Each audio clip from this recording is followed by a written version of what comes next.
नमस्कार, मी ज्योतिष भास्कर केदार। रामनवमी 26 तारखेला आहे की 27 तारखेला हा प्रश्न सर्वांच्याच मनात आहे। तर पाहूया की शास्त्र काय सांगतं।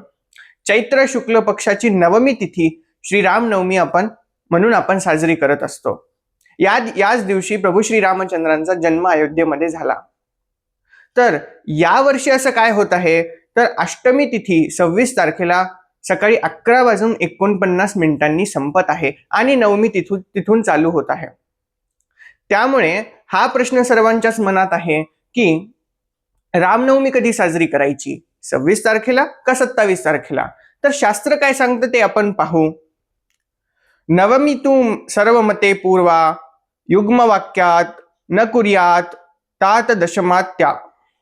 म्हणजे काय, तर जी अष्टमी तिथी सोबत नवमी तिथी जोडून येते ती नवमी तिथी आपल्याला साजरी करायची आहे, ती ग्राह्य धरायची आहे। आणि जी दशमी सोबत नवमी तिथी येते तिला सोडायचं आहे, त्याला शास्त्रार्थामध्ये महत्व नाही।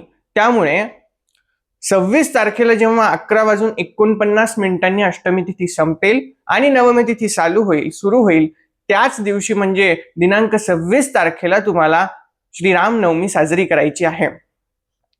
नवमी म्हणजे 9 आणि जे परमात्म तत्वाचे 9 गुण असतात, शम दम तप शौच शांती आर्जव ज्ञान विज्ञान आणि आस्तिक्य, हे 9 गुण परमात्म तत्वाचे आहेत। या 9 गुणांपैकी एक तरी गुण या श्रीरामनवमीच्या निमित्ताने तुमच्या आमच्या अंगी बाणवूया, म्हणजे खऱ्या अर्थाने ही रामनवमी सार्थकी होईल आणि प्रभू श्री रामचंद्रांचं जे राज्य आहे, रामराज्य आहे, ते सर्वार्थाने या भारत देशामध्ये निर्माण होण्यासाठी मदत होईल।